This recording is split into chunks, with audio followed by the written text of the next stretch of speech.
Welcome to the debate. Think about how a modern reverse osmosis water filtration plant works. It meticulously strips out everything from the water, the dirt, the bacteria, but also like all the natural minerals. Then, at the very end of this highly industrialized process, it artificially injects this precise algorithmic mix of calcium and magnesium back in. And it does this just so the water tastes like a natural mountain spring. Right. It's heavily processed engineering that is, well, ultimately cosplaying as untouched nature. You get the aesthetic of the wild, but the mechanism is pure control. Exactly. And according to the newly released 2026 Sociological Survey in the Journal of Modern Romance, that is precisely the mechanism driving today's dating landscape. The report documents this massive society-wide epidemic of dating app burnout. People are fundamentally exhausted, just totally burnt out by endless swiping and those vague situationships that simply evaporate into the ether. Which really establishes our central question for today's discussion. When we look at these massive behavioral shifts of 2026, this sudden surge in offline meet cutes, and the huge push for slow dating, are we witnessing a genuine return to authentic, emotionally mature human connection? And I argue that we absolutely are. The data shows daters are actively rejecting the gamification of romance. I mean, they're prioritizing real emotional safety, radical upfront clarity, and genuine offline chemistry. Yeah, and I argue that this supposed return to authenticity is, frankly, largely an illusion. When you look at how people are actually facilitating these interactions, relying on advanced algorithmic filtering and AI matchmakers, you realize this isn't a return to basics at all. It is a highly optimized, technologically curated transaction that's just wrapped in this authentic aesthetic. Let's look at the actual behavior driving the shift, though. I mean, if you're listening to this and you've ever spent like 6 agonizing months in a vague talking stage only to be ghosted, you know the exact psychological exhaustion that daters are rejecting right now. We are seeing search volumes for how to meet people in real life absolutely skyrocket. Oh, sure, the numbers there are huge. Right? This is what the report calls the meet cute renaissance. People are flocking to run clubs, pottery classes, farmers markets, and they are embracing slow dating, which is the conscious choice to prioritize emotional consistency and safety over that instant, anxiety-driven, fireworks-level chemistry we used to chase. That is a fundamentally mature return to human basics. Well, the desire for emotional consistency is definitely real, I'll give you that. But the way we're supposedly achieving it in 2026 is deeply contradictory. You cannot claim a return to basics when the landscape is heavily reliant on AI matchmakers. I wouldn't say heavily reliant. Oh, it absolutely is. We're talking about users deploying software agents to scan a potential partner's digital footprint, run compatibility diagnostics, and literally draft and send the first message, taking the single most vulnerable human part of courtship, putting yourself out there to initiate contact, and outsourcing it to an algorithm is the absolute antithesis of organic connection. Okay, but let's break down why people are using those AI agents. The AI isn't going on the date for you, it's simply a facilitator. Think about the cognitive load of modern dating. The AI just acts as an executive assistant that handles the initial logistics and filters out people with wildly incompatible life goals.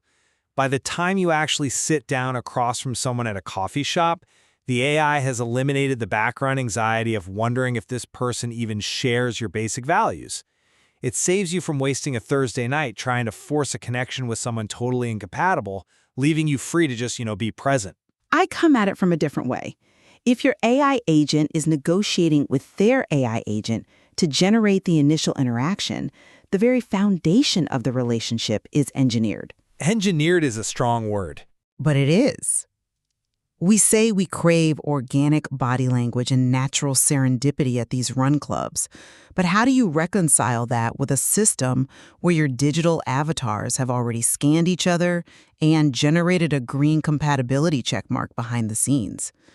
The mechanism here transforms a human being into a curated data set before you've even heard their voice. I actually have to stop you there because I'm genuinely a bit confused by that framing.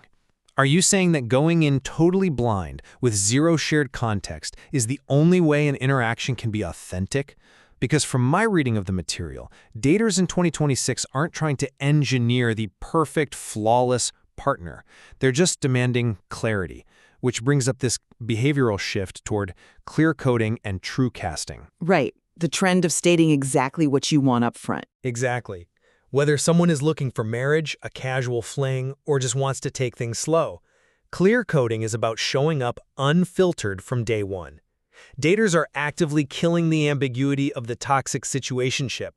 It takes immense emotional maturity to look someone in the eye on a first date and say, this is what I actually have the emotional capacity for, instead of playing games.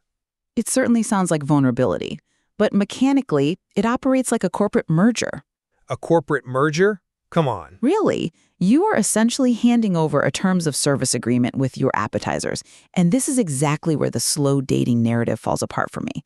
Slow dating, by its very definition, is about observation. It's about watching how a partner handles stress over 6 months, seeing how they treat a waiter, and allowing the connection to naturally unfold. Demanding absolute upfront alignment via clear coding contradicts that entirely. It is an attempt to hyper-optimize the outcome immediately to avoid any risk of getting hurt. It's extreme efficiency masquerading as honesty. But that upfront efficiency, getting the absolute deal breakers out of the way, is the exact mechanism that makes daters feel safe enough to take real risks. Because the heavy lifting of alignment is done, they don't have to rigidly cling to the checklist they made when they were 22. This safety net is what has led to curveball crushing. Which is dating entirely outside your usual demographic. Right, because they've clear-coded their core values, daters are suddenly open to falling for someone entirely unexpected based on genuine in-person banter. What the report calls chem-riztree.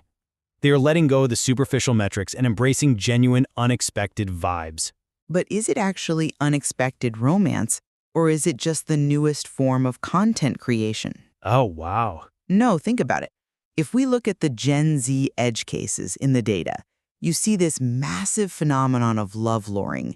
You have young daters going out with wildly inappropriate or chaotic matches purely for the plot. They are chasing random experiences just to see where the story leads, specifically to manufacture a rom-com twist for their own lives.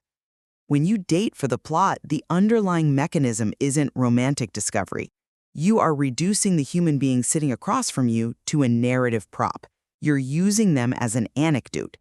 It proves that the culture is still deeply performative.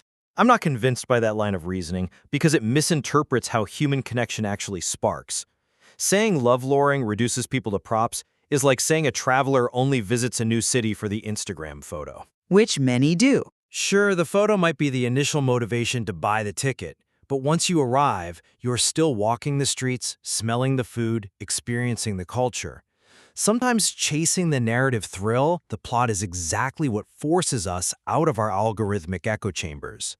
The plot is just the catalyst. It shakes daters out of their routines so a genuine connection can actually happen. The motivation matters, though.